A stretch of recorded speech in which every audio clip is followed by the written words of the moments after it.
Hola a todos, soy Ana Roch y estáis escuchando Zebra Podcast. Zebra Podcast, el podcast sobre altas capacidades presentado por Ana Roch. Es un Zebra Podcast muy especial porque por lo visto lo estoy grabando con una fan, pero que yo me enteré de que era mi fan escribiéndole yo como fan, o sea que esto es un poco una relación aquí bidireccional muy interesante. Nayal Corta, bienvenida, ¿cómo estás? Muchas gracias, pues muy contenta de estar aquí.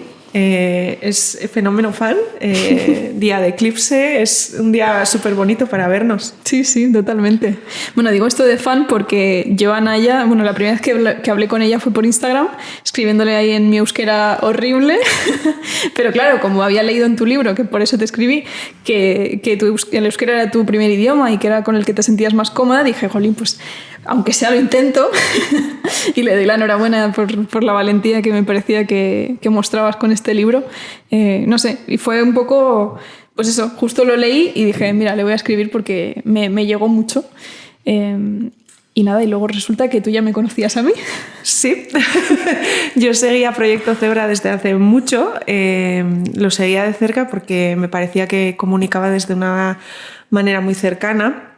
Y la sorpresa fue mía cuando vi que me escribías a mi perfil personal, desde el que no te seguía todavía, pero del profesional sí, y vi tu nombre y dije, uy, qué raro, ¿por qué me escribe? ¿Qué ha pasado? ¿Qué ha pasado? ¿Qué he hecho? ¿No? Y luego, pues es verdad que al final conectamos con las personas con las que mejor encajamos, ¿no? Sí, además fue curioso porque justo me contaste que estabas como en medio de un proceso de evaluación de altas capacidades que luego ha culminado en un sí. ¿Cómo es todo esto? ¿Cómo llegas tú al mundo de las altas capacidades? Bueno, a mí me gusta pensar que el mundo de las altas capacidades llega a mí, ¿no? Quiero decir, era algo que estaba en mí, pero no le había puesto nombre. Sí que es cierto que yo en distintas etapas de mi vida he ido haciendo pues estos test de internet de inteligencia de algo me suena mal y siempre salía como muy alto, pero no es un diagnóstico. Y tengo una frase de un amigo muy grabada que en una conversación pues hace unos 20 años ya, o sea, ya hablo como mis padres casi, que me dijo, jo, igual algún día te tendrías que hacer un test de inteligencia porque piensas diferente, ¿no? Y a mí el piensas diferente ese me sigue todavía resonando, así que desde aquí gracias, porque sí, pienso diferente, vivo diferente y el proceso de diagnóstico ha sido muy liberador. Es decir, me han encajado algunas piezas que no encajaban del todo y por fin creo que me estoy conociendo desde el no juicio, ¿no? O no tanto juicio y aceptando con mayor compasión el cómo soy. Y está siendo una aventura muy divertida porque muchas veces hablamos de neurodivergencia desde lo negativo, desde los retos, desde, ¿no?, las dificultades.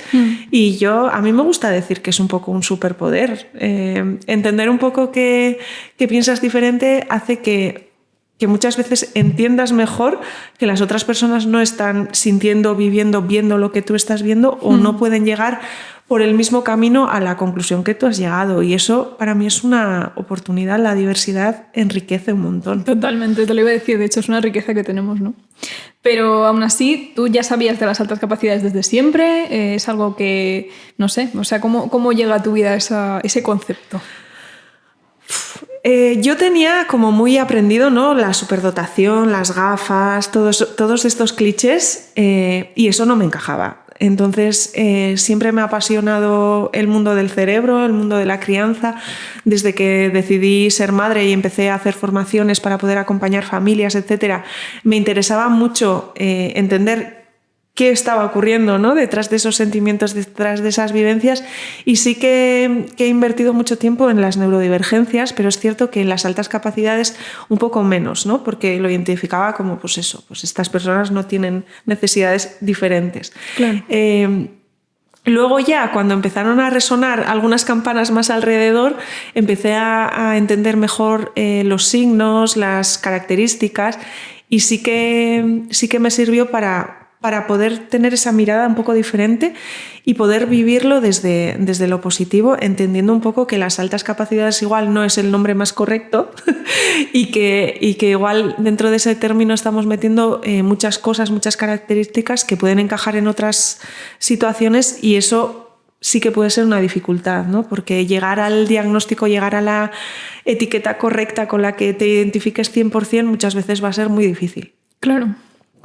Dices que altas capacidades no te gusta, ¿se te ocurre algún sustituto que podamos utilizar? Que es como la pregunta que todo el mundo está deseando que contestemos, ¿no? Un poco. No, altas capacidades no, superdotación tampoco. Entonces, ¿cómo llamamos a esto? No sé, igual no se te ocurre nada. No lo sé. Vamos a dejarlo para el final. Vale, lo dejamos para luego. Fenomenal. Bueno, tú eres madre, tienes 3 hijos con altas capacidades los 3. ¿Cómo es esto a nivel de reto y a nivel de tú también ser madre que tiene altas capacidades? ¿Cómo vives un poco todo eso? A ver, para mí la crianza siempre ha sido intensiva, pero pensaba que era un poco por mi manera de criar. Es decir, yo procuro estar presente, procuro escuchar, procuro ser lo más empática posible, intento trabajar mi inteligencia emocional, aunque... Por supuesto, grito a veces. Bueno, o sea, como toda persona que sea madre, ¿no? O sea... Por eso. Pero pensaba que esta intensidad era lo habitual. Y luego me di cuenta que mis peques tenían algunas características diferentes, procesaban algunas informaciones de manera diferente, tenían una sensibilidad especial. Y eso sí que me ha servido para entender que, bueno, la intensidad con la que vivo yo mi crianza y la intensidad que la pueda vivir otra persona puede ser diferente. Pero más allá de los retos, creo que es importante decir que criar en esta sociedad, tengas neurodivergencias o no, es muy difícil. Es muy difícil porque faltan recursos, no tenemos permisos suficientes, ayudas económicas suficientes e universales que nos puedan ayudar a que podamos criar como nuestros peques se lo merecen, porque muchas veces hablamos del que yo quiero estar con ellos. Bueno, yo creo que los peques se merecen tener una figura presente, que cuando estén enfermos se puedan quedar en casa sin que esto suponga un Tetris muy difícil de conciliar. Entonces, criar en general es difícil. Criar con peques un poco más intensos, un poco más diferentes, puede que sea un poco diferente, pero al ser yo también diferente, y me estoy repitiendo mucho, pero creo que es muy divertido. Quiero decir, claro. Hay momentos en el día que, por supuesto, estás sobrepasada, necesitas silencio, ¿no? Lo que hablábamos fuera de micro, yo muchas veces necesito que se callen, porque si no, las voces en mi cerebro se multiplican. Pero es que me divierto mucho, tienen unas ocurrencias muy interesantes y eso me permite también conectar con mi yo niña. Me estoy acordando mucho estos últimos 2-3 años de las cosas que hacía yo cuando era pequeña y las cosas que para mí eran importantes, de estas frases que se quedan en la cabeza, y estoy reviviendo un poco mi infancia a través de ellos y esto es un regalo. Fíjate. Qué chulo. ¿Y cómo ha sido que ha sido estos últimos años? ¿Ha sido por algún cambio o ha sido a través de tu hija pequeña? O... Yo creo que he cambiado yo. Sí. Ha cambiado mi relación con el mundo, ¿no? Al final hace falta mucho trabajo personal cuando estás maternando. Hace falta mucho trabajo personal cuando vienes de un parto traumático, como puede ser mi caso, el primer parto. Y ese trabajo personal me ha permitido vivir más en el presente, vivir más en el ahora. Por supuesto, la ansiedad ataca y tengo épocas en las que necesito controlar todo, pero el permitirme de vez en cuando parar, mirar y decir, bueno, pues hoy lo hemos hecho bien, me parece fundamental. Y sobre todo bajando expectativas, porque muchas veces decimos, es que no llego a todo, es que para mí mantener a los niños vivos ya debería ser de medallita, porque bueno, los míos ya son mayores y no están en esa edad de un poco suicida, pero criar a una peque de 2 años que está explorando el mundo y casi que tiene instintos suicidas en todas las circunstancias, llegar a la noche y no tener que haber ido a urgencias, para mí es un logro, ¿no? Es un logro, y creo que tenemos que hablar un poco desde ahí, ¿no? Desde no tanta exigencia, porque yo acompaño a las familias, acompaño a las madres y muchas están desbordadas, muchas tienen mucho miedo, muchas tienen una hiperresponsabilidad, que al final es lo que tú decías, ¿no? Hacer menos muchas veces es la solución, y creo que tenemos que trabajar un poco desde ahí. Uh-huh.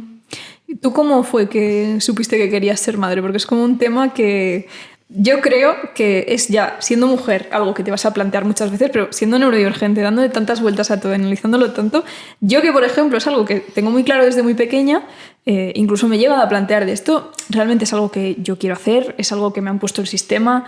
¿Desde dónde nace tu deseo, tu voluntad? Bueno, mi primera imagen así en la que dije, ostras, yo quiero replicar esto, fue cuando nació mi primo, el que viene seguido a mí, cuando yo tenía 9 años, y le vi mamando por primera vez con su madre, y vi esa imagen y o sea, para mí fue como un enamoramiento de la maternidad. Claro, con 9 años no me planteaba ser madre, pero sí que tenía esa intención a corto plazo. A corto plazo porque yo fui madre con 25 años y no era lo habitual en mi círculo de amigas, ¿no? Para mí lo más difícil ha sido mi debate interno desde el feminismo. Yo creo que gracias al feminismo tenemos muchos derechos que hace muy poco no teníamos y que todavía pueden estar en juego, ¿no? Como puede ser el derecho al aborto, como puede ser el derecho a decidir si quiero ser madre o no, que todavía muchas mujeres no tienen esta opción. Y para mí fue muy difícil ese debate interno de ¿quiero ser madre de verdad? ¿Quiero ser madre porque soy mujer y me toca ser madre? ¿Quiero ser madre porque quiero replicar esa imagen? ¿O realmente ese deseo nace desde dentro, ¿no?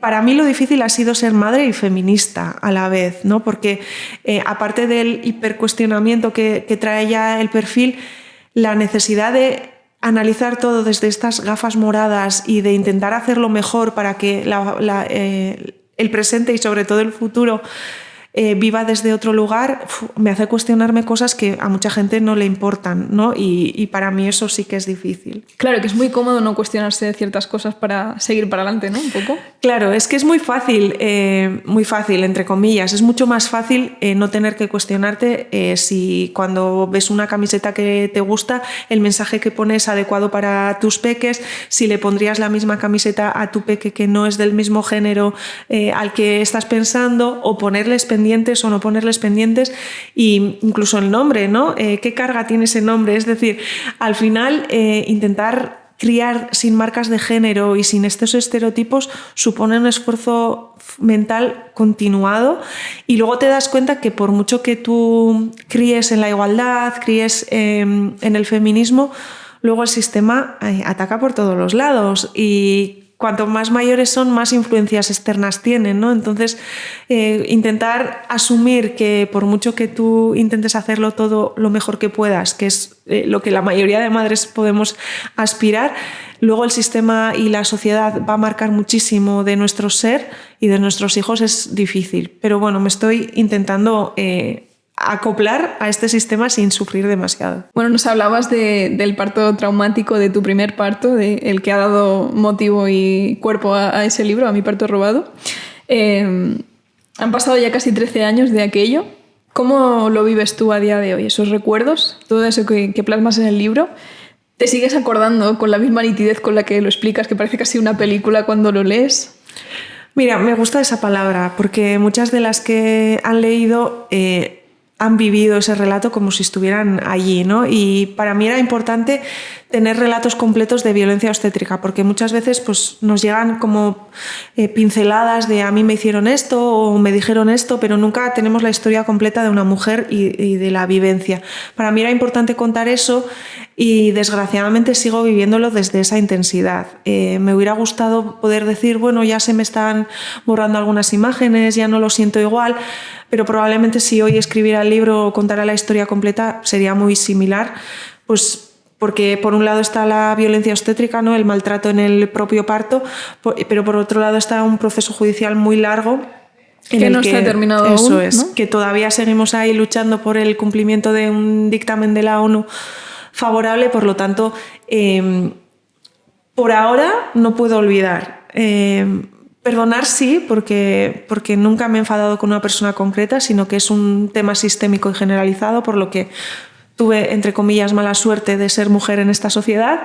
Pero me gustaría poder empezar a olvidar los detalles que más duelen, ¿no? Sobre todo estos flashbacks cuando hay un olor a obra, o esos momentos de bloqueo cada vez ocurren menos, pero cuando ocurren dejan un pozo muy largo y puedo estar varios días con el cuerpo totalmente removido.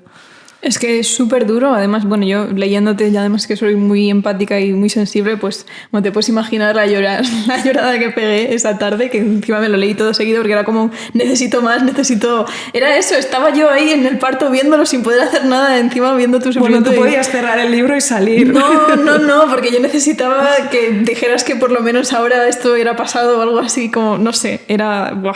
Fue muy intenso leerte. Pero eso, o sea, además que me parece muy representativo en el libro que el parto es el primer capítulo.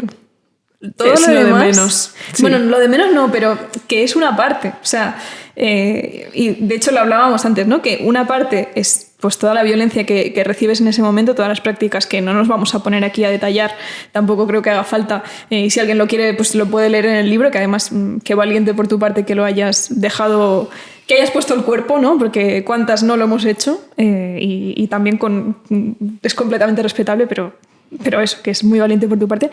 Pero todo lo que viene después, o sea, es casi no, es mucho peor que el propio relato de violencia obstétrica que puedas tener tú, y por duro que puede ser todo lo que, o sea, es que, bueno, en el libro tienes el plan de parto ahí, no sé si es resumido o es completo. Está completo. Es completo, ¿no?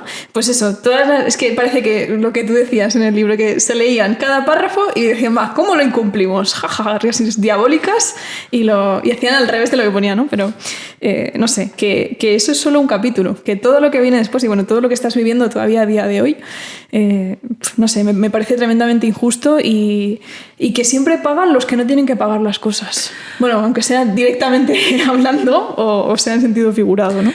A mí lo que me gusta explicar sobre la violencia obstétrica es que no solamente la mujer que está allí es la víctima, sino que si se da en un parto, también hay un bebé que está naciendo en un ambiente de violencia.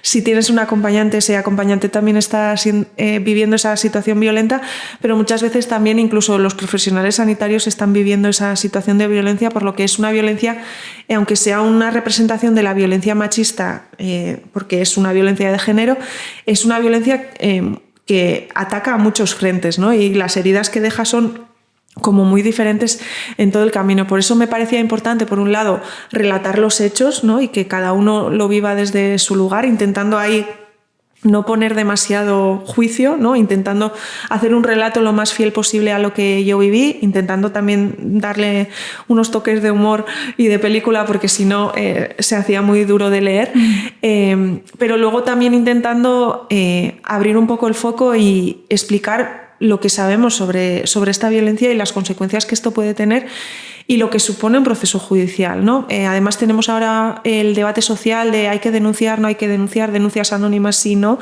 con todos estos casos de políticos y violencias machistas. Y siempre estamos juzgando a la víctima y nunca al victimario.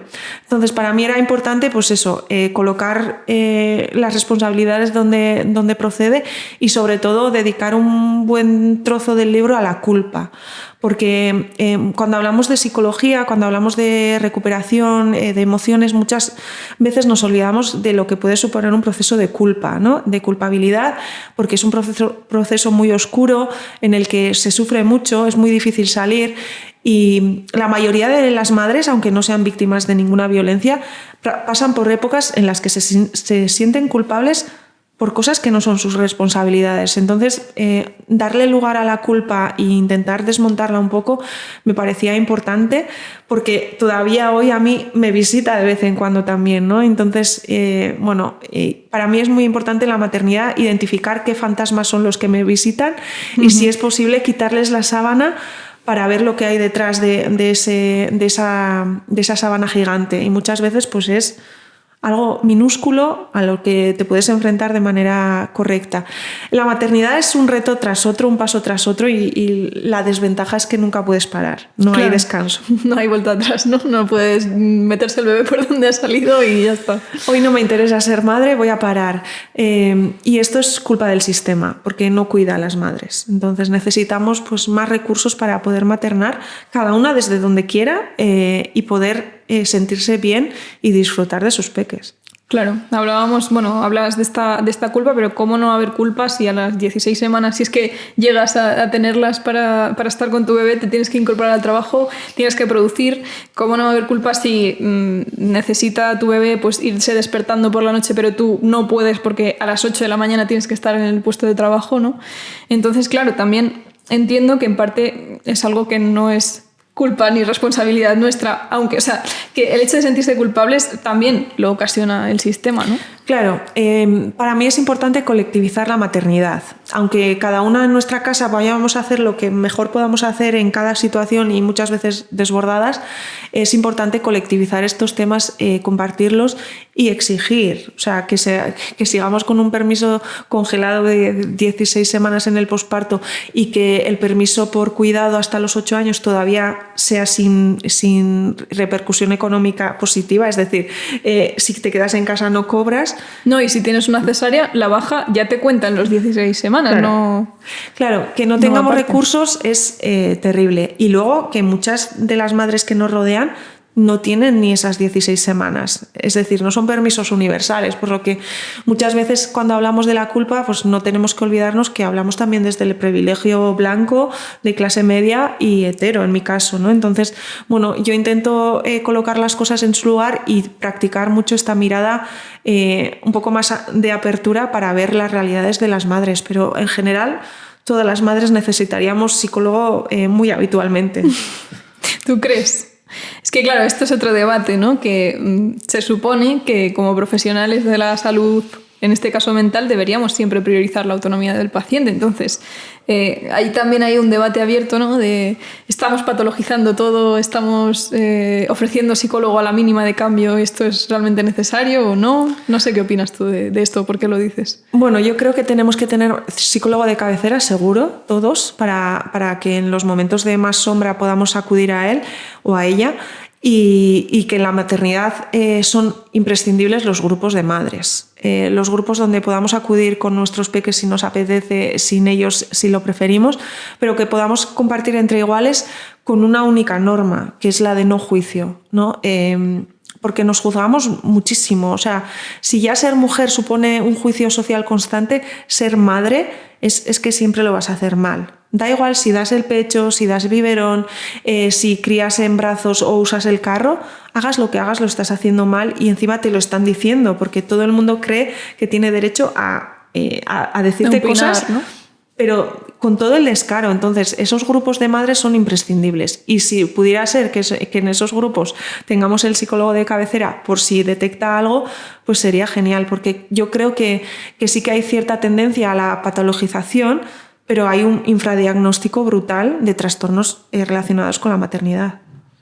Tú acompañas mujeres en el día a día, en tu trabajo, entonces, ¿en qué dirías que lo notas más este tipo de patologías o de problemas? Creo que las madres de peques de más de 2-3 años, la mayoría viven en un estrés continuo que muchas veces roza la ansiedad, la patología, porque muchas veces es que incluso no pueden dormir, aunque estén agotadas, porque no hay tiempo o porque su cuerpo ya no responde bien, ¿no? Uh-huh. Y esto, al final, pues puede causar una relación inadecuada con los peques, con la vida y todo esto. Entonces, por un lado, eso. Y luego sí que sabemos que cada vez hay más investigación en el entorno perinatal y sí que sabemos que más o menos 1/3 de las mujeres que acaban de parir van a tener algún trastorno psicológico y esto no se está atendiendo. Por lo tanto, bueno, cuando decimos que se patologiza de más, pues tal vez ahí sí que tengamos que poner el foco. Claro.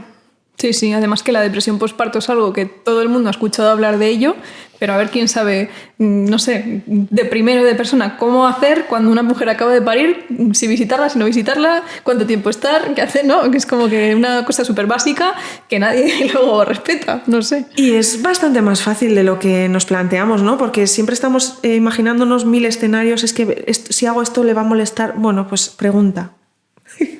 Pregunta, y pregunta no una vez, sino 2 veces. Es decir, como cuando tú dices, ¿qué tal estás? Y te dicen, bien, y vuelves a decir, ¿qué tal estás? ¿No? Bueno, pues pregunta 2 veces, ¿qué necesitas? Te va a decir, nada, estamos bien. ¿Qué necesitas? Que me limpies el baño. Ya está. O que me traigas un tupper, porque llevo comiendo pizza 3 días. Pues vamos a tener que aprender a preguntar y vamos a tener que aprender a responder. porque muchas veces, ¿no? Claro, desde el Superwoman, dejarnos cuidar también, ¿no? Claro, y no nos gusta. No nos gusta mostrar nuestra vulnerabilidad, pero cuando la mostramos es muy bonito. O sea, mostrarte vulnerable y sentirte cuidada es muy bonito. Sobre todo si tienes a alguien al otro lado que te cuide, ¿no? Sí. Entiendo que con todo este proceso traumático y todos esos malos tratos que recibiste y que sigues recibiendo, podría decir, con todo el tema institucional, has tenido que necesitar un apoyo psicológico, bueno, y en otros sectores también entiendo que toda la parte física del cuerpo, pero a nivel psicológico supongo que has tenido algún compañero de referencia, algún, no sé, psicólogo, terapeuta. ¿Cómo ha sido esto? Y ya que estoy, te pregunto también si has notado que te atendía como tú necesitabas, por un lado siendo mujer y víctima de violencia obstétrica y por el otro siendo neurodivergente. Pues me gustaría responder desde otro lugar, pero desgraciadamente yo no he tenido el apoyo que necesitaba. Es cierto que tuve un médico de familia maravilloso que en cuanto conseguí ir a su consulta, que fue difícil, me derivó a psiquiatría y la psiquiatra en la primera consulta identificó el estrés postraumático relacionado con el parto, que esto para mí es muy importante porque muchas veces no se diagnostica y menos desde los servicios de salud públicos. Pero luego, a raíz del proceso judicial, hubo ahí cositas que me hicieron perder toda la confianza tanto en el psiquiatra y me generaron un miedo todavía más acentuado a buscar un profesional. Y luego está el perfil económico. Por supuesto, yo si tengo que sostener un proceso judicial de 13 años, no puedo sostener un proceso psicológico de 13 años. Así que yo estoy esperando a cuando podemos cerrar un poco todo este proceso judicial para poder cuidarme, porque yo creo que ya es hora también. Me contabas, de hecho, que bueno, tenéis previsto más o menos que esto se cierre en unos 5 años, algo así. Bueno, es una de las previsiones que tenemos. No sabemos lo que va a ocurrir con el proceso de cumplimiento de los dictámenes. Es la única referencia que tenemos. Desgraciadamente me toca ser un poco negativa en este tema.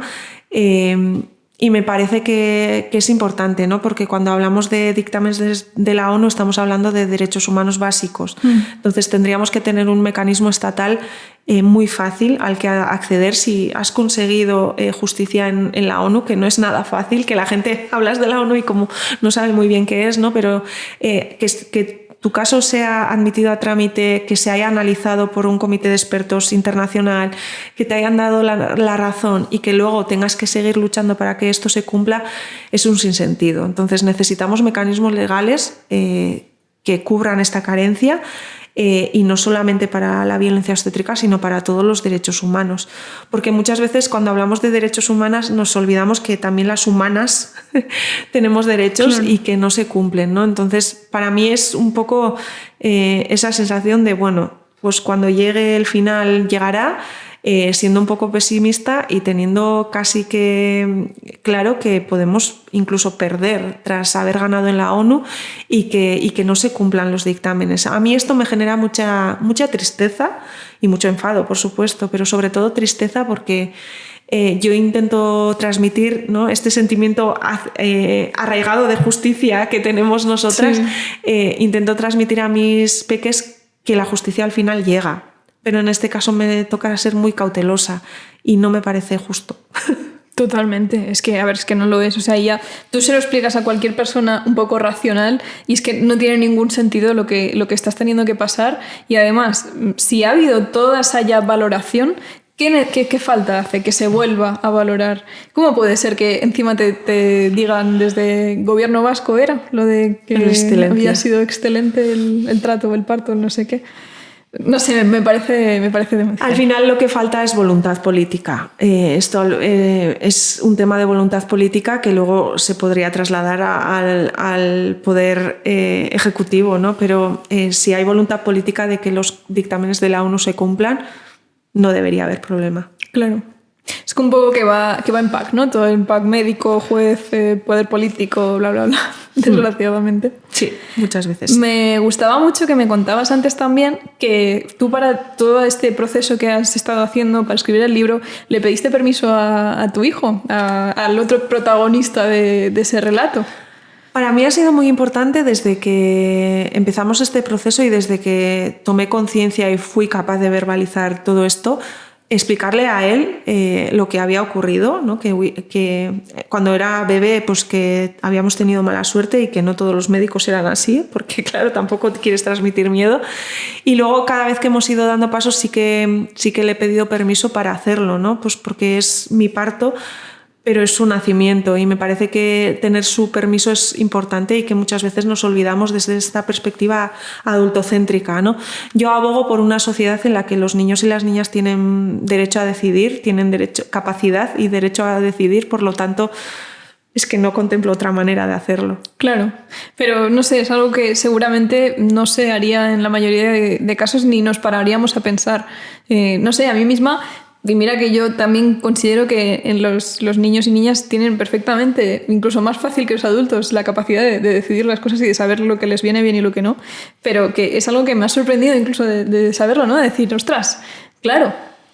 Claro, y a mí eso sí que me parece importante y que es un mensaje que tenemos que transmitir, ¿no? Pues por ejemplo, cuando hablamos de neurodivergencias, diagnósticos, etcétera, muchas veces esa necesidad de buscar la etiqueta, de buscar los diagnósticos, de buscar las adaptaciones nace de los adultos.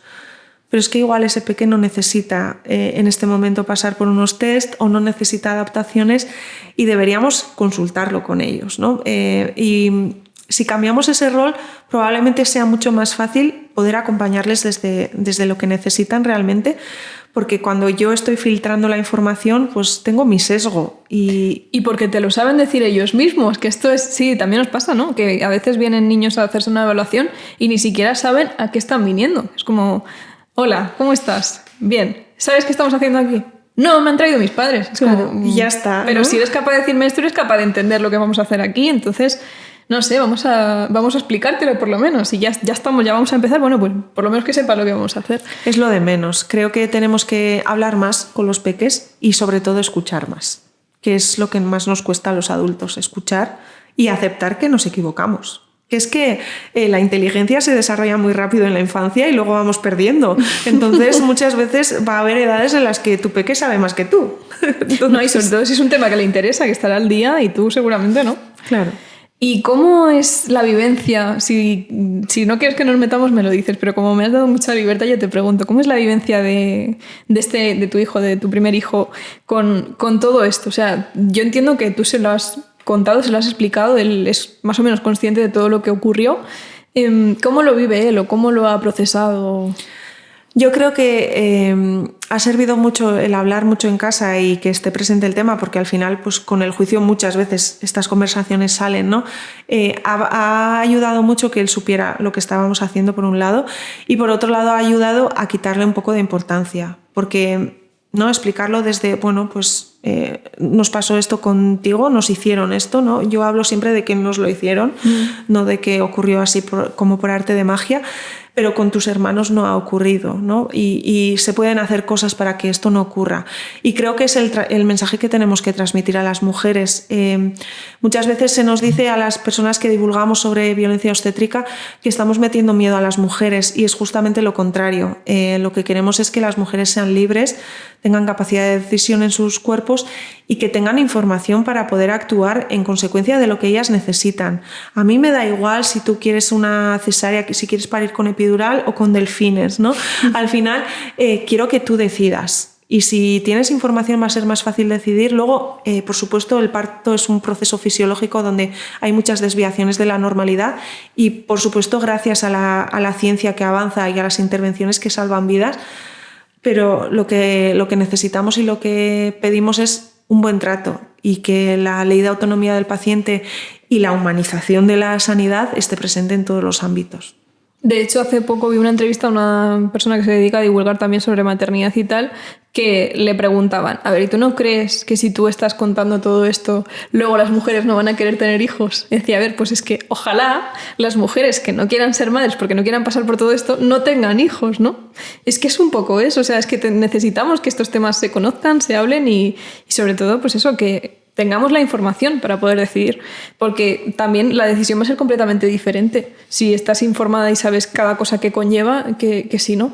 Y creo que también es importante que seamos conscientes que aunque decidamos no ser madres, y es totalmente lícito y yo lo apoyo siempre, que tengamos conciencia de que no nos libramos de esta violencia aunque no seamos madres. Claro. Que la mayoría de mujeres, en cuanto les preguntas qué tal en el ginecólogo, en la matrona o en la consulta tal, a veces a nada que rasques empiezan a contar cosas que no son agradables. De hecho, las mujeres trapicheamos con contactos de ginecólogos. Toma porque te va a tratar mejor. Claro, es que es inconcebible en otros sectores. Entonces, bueno, es algo que está ocurriendo, es importante reconocerlo y para mí es importante que lo tengamos en la agenda feminista para combatir contra ello, porque es una violencia machista más y probablemente la más normalizada. Y además está incluso minorizada por el propio colectivo feminista. Tengo la sensación de que, bueno, y tú también me lo has dicho, ¿no? Que hay muchos otros temas que son como mucho más prioritarios, que a ver, es que todos lo son, pero es que tenemos demasiadas urgencias. Ya, tenemos muchos flancos abiertos, ¿no? Necesitamos un feminismo un poco más neurodivergente, tal vez. ¿Tú crees? Un poco más efectivo, ¿no? Un abanico un poco más amplio. Sí, creo que estamos en un momento muy interesante porque estamos atacando como a muchos frentes, estamos intentando, ¿no? Trabajar con las mujeres migradas que hasta ahora como que han sido invisibilizadas. Estamos trabajando con colectivos de bisexualidad, de transexualidad, etcétera. Pero esta violencia es transversal a todas las luchas, ¿no? Y por eso tiene que estar presente desde todas las perspectivas. Totalmente. ¿Cómo se arregla todo esto, Naya? ¿Qué tenemos que hacer para empezar a dar pasos hacia mejor? Porque tengo la sensación de que cuando estamos hablando de algo que es tan sistémico, tan arraigado, que no depende de una persona, que no es quitar a uno y poner a otro para que se arregle, parece que todo el mundo mira para otro lado y no hay soluciones reales, ¿no? Bueno, una solución real es extinguirnos, porque así extinguimos el problema. Pero esto no es solución, es directamente erradicar todo y anarquía. Creo que es necesario un cambio de perspectiva y que tenemos una oportunidad muy interesante a través de la educación. Si las próximas generaciones son conscientes de sus propios procesos fisiológicos, de su capacidad de decidir y de su capacidad de decir que no, aunque sea una consulta de un médico, ya tenemos medio camino hecho. Así que no parece tan difícil. Bueno, oye, es un buen inicio, ¿no? Tú que acompañas a mujeres y trabajas en el día a día con todo este tema de la maternidad, la crianza, bla, bla, bla, ¿cuáles crees que son los retos más importantes o que más mujeres demandan quizás, o los que más problemas puedan causar así en general? El mayor problema de la maternidad hoy en día es el capitalismo. Nos falta dinero. O sea, la maternidad está considerada uno de los factores de riesgo de pobreza. Es decir, esto no lo sabía. En los estudios ser madre es un indicador de mayor riesgo de pobreza. Entonces esto ya nos deja una fotografía bastante clara de la situación. La mayoría de madres serían mucho más felices si tuvieran un sueldo asegurado con el que poder vivir.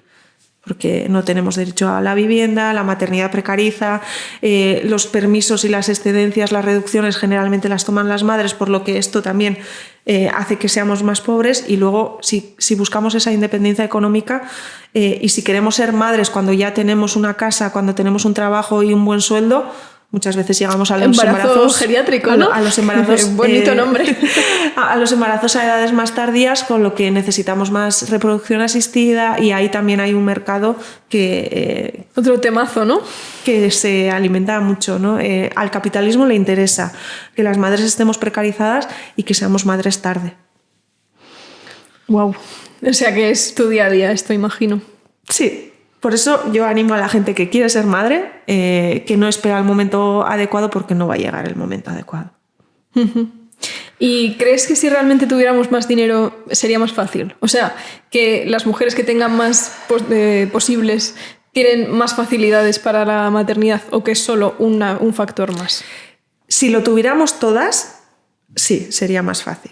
Es decir, si no hubiera una brecha salarial, si tuviéramos condiciones dignas de trabajo, si no tuviéramos, por ejemplo, en la situación de las migrantes que emigrar sin nuestros hijos, si todo esto cambiara, tendríamos muchísimo más poder. Porque en este momento, aunque somos el 51% de la sociedad, seguimos siendo ciudadanas de segunda, y nuestros peques son ciudadanos de tercera o cuarta categoría. Entonces, si tuviéramos más recursos económicos, tendríamos más poder, tendríamos más capacidad de vivir libres y no tendríamos que depender tanto del sistema y de las normas que marca el capitalismo y la sociedad patriarcal, porque seguimos totalmente a merced del machismo. Claro, este es otro tema que también me he encontrado alguna vez sin argumentos, igual culpa mía también de no tenerlos preparados, pero es que a veces no lleva una la cartera con argumentos para repartir a todo el mundo, que a veces te preguntan, pero a ver, esto del machismo, a ver, antes sí, pero ahora ya no pasa, ¿no? No tanto. ¿Tú qué dirías? Algo así, porque a veces yo me quedo sin palabras. Yo ¿verdad? he aprendido con la edad, tengo 38 años, he aprendido con la edad a no discutir con estúpidos. Sí. Cambiar de interlocutor y ya está, ¿no? Decir, bueno, vale, muy bien, tienes la razón y ya está, déjale. O sea, si es feliz así, o sea, vemos en todo el machismo. La sociedad está totalmente... no ya solo machismo, sino que el centro de la sociedad es el hombre rico, heterosexual y blanco. Entonces, si no desmontamos eso como centro, no puede funcionar nada. Entonces, las violencias machistas están evolucionando. Ya no es tan normal que mi marido me pegue en todas las casas, pero es que nos siguen matando y siguen instrumentalizando a nuestros hijos para hacernos daño y hacerles daños a ellos. Por lo tanto, quien piense que todavía, que en este momento no existe machismo, pues es que, chico, no aportas nada. O sea, la sociedad no gana mucho contigo. Ya, no, sí, lo peor, lo que más me duele a veces es oírlo en boca de mujeres, que bueno, también hay mujeres machistas, ¿no? Por supuesto, es que yo también soy machista y yo también soy racista y yo también soy aparofoba. Quiero decir, es muy importante ser consciente de que todas tenemos nuestras contradicciones y que somos parte de una sociedad que no está bien. Nuestra sociedad está enferma. Y si creces en una sociedad enferma, por mucho que tú intentes deconstruir y ser crítico, pues probablemente en momentos críticos todas estas cosas te salgan, ¿no? Y te puede salir el racismo cuando ves un grupo de jóvenes menores no acompañados y digas, uy, voy a guardar la cartera. Claro, pero es que esto es racismo. Entonces, cuando ocurren estas cosas, muchas veces lo haces por instinto, pero es porque nuestra sociedad nos ha educado así. Claro, es lo que nos han enseñado.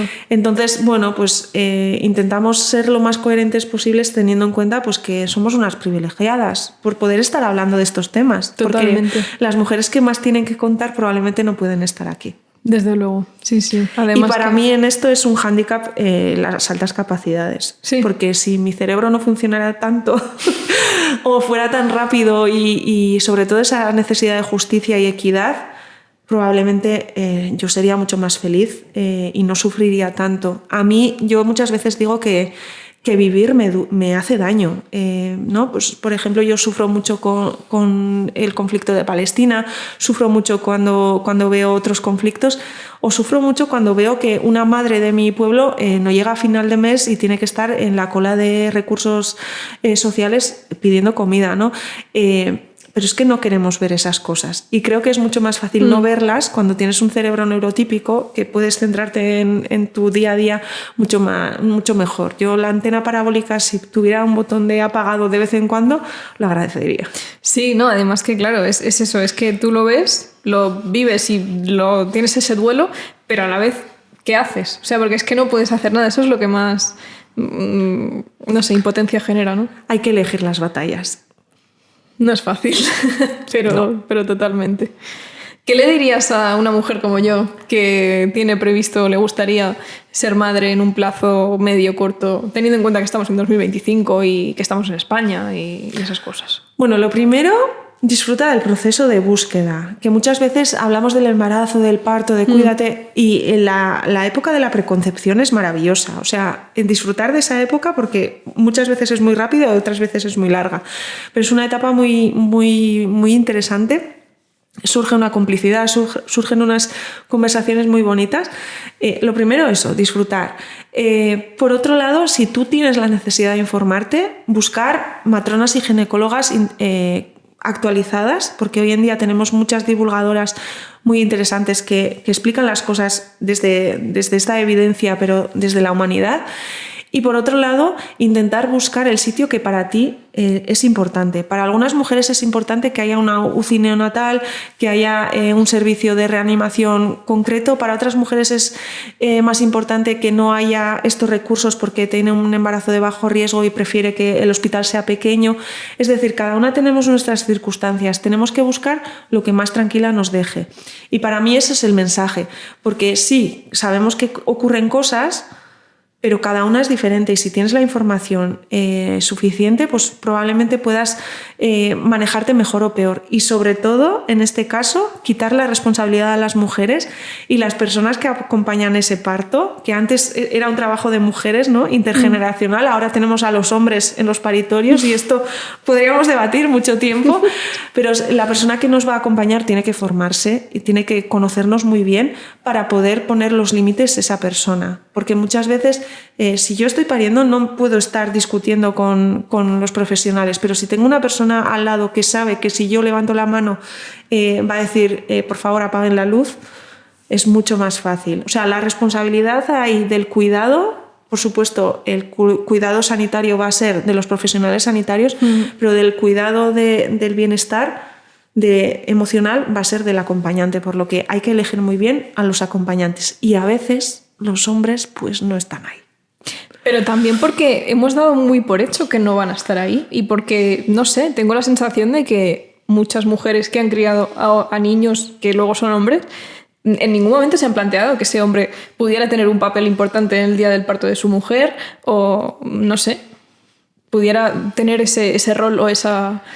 Sí, ese rol. Aquí volvemos un poco a si tenemos una sociedad machista o no. Es que hay hombres que quieren ser protagonistas del parto de su mujer. Yeah. Entonces, claro, pues si tu pareja es de ese perfil, igual... Cambia de pareja, ¿no? O cambia de acompañante, que no pasa También, nada. también. Que parece como un sacrilegio. Ay, no, mi mujer no quiere que vaya yo al parto. Pero es que puede ser que tu presencia le incomode y que no genere oxitocina, o que seas un señor que se marea con un poco de sangre. Claro, es que si me voy a tener que ocupar yo encima de ti mientras estoy pariendo, pues no es el lugar. Y luego también tenemos alternativas, ¿no? Cada vez más hospitales permiten que vaya la pareja y una profesional, como puede ser una doula, una amiga, una compañera, mi prima que ha tenido 8 partos y es maravillosa, tengo una relación muy buena con ella. Bueno, pues hay que buscar la manera en la que esa mujer va a sentirse más segura y dependiendo de cada circunstancia pues será una manera u otra, pero no tiene por qué ser mi pareja mi acompañante en el parto. Y lo mismo si mi pareja es mujer, ¿eh? Sí, sí, completamente. Y bueno, me decías antes que lo de las altas capacidades, saberlo como que te ha ayudado, te ha sido, no sé, un poco una luz al final del túnel. Con esto de la maternidad y sobre todo pues de también todas las vivencias, todo lo que te cuentan las personas, bla, bla, bla, ¿lo has notado en algo? Bueno, yo creo que uno de los hándicaps con los que yo estaba bailando era el no poder trabajar en un sitio normal, ¿no? O sea, ojalá yo pudiera ser funcionaria trabajando de 8 a 3 sin tener que pensar. Pero es que a mí eso no me llena, ¿no? Y iba un poco saltando de un ámbito a otro hasta que dije, bueno, pues igual mi sitio está en la maternidad y voy a crear un proyecto para que las maternidades sean informadas. Y soy muy feliz ahí. Y creo que esto es una suerte. Es muy difícil ser autónoma en este país. Ser autónoma y madre es terrible porque no te puedes permitir parar y muchas veces, sobre todo pues, los ayuntamientos, etcétera, tardan mucho en pagar, por lo que tienes que hacer creatividad económica bastante, pero encontrar tu lugar es importante y creo que mi lugar está al lado de las madres y ayudar a una mujer a maternar es que es una suerte. O sea, para mí... Y esto en las culturas antiguas, en las obras de arte, etcétera, se veía muy bien, ¿no? Tenemos un montón de esculturas de mujeres embarazadas, madres lactando, etcétera, y hemos perdido un poco esa visión de, ostras, es que son diosas en la tierra. Y creo que tenemos que recuperar ese reconocimiento a las madres, porque hoy en día el sistema quiere que seamos madres como si no trabajáramos y que trabajemos como si no fuéramos madres, ¿no? Como esta frase que vuela mucho en redes. Y creo que está ahí, el tema está ahí, que nos tenemos que volver a enamorar de la maternidad, con sus luces y con sus sombras, pero tenemos que darle un lugar central. ¿Es diferente estar embarazada si eres una persona con altas capacidades o neurodivergente? No lo sé. Yo sí que es cierto que yo he notado los movimientos de los bebés mucho antes de lo que los libros lo decían. Por ejemplo, ¿no? Yo cuando iba a la ginecóloga y decía, sí, yo noto dónde está el bebé, y le decía, por aquí, no puede ser, todavía es muy pronto. Y decía, a ver, o sea, me vas a decir a mí lo que estoy notando, ¿no? Luego he pensado que tal vez era pues por esa sensación de capacidad de notar mi cuerpo mucho más, ¿no? Por esa hipersensibilidad, pero no lo sé. Yo he disfrutado muchísimo de los embarazos. A mí me encanta estar embarazada, me encanta parir, me parece que las hormonas son maravillosas, me encanta la lactancia. Llevo casi 13 años de lactancia ininterrumpida con los 3 peques y es una etapa que disfruto mucho. Y de hecho estoy intentando hacer un duelo, ¿no? Porque muchas veces hablamos de los duelos de la maternidad, pero es que los peques crecen, los muy capullitos, muy rápido. Y claro, ¿no? Sí, a mí me pasa con el gato, que me da pena que crezca el gato. Imagínate con un hijo, ¿no? Claro, yo sé que esta es mi última hija, que la última lactancia ya está llegando a su fin, va a hacer 5 años, claro. Es lo natural, ¿no? Cuando caen los dientes de leche, pues normalmente la lactancia desaparece. Claro.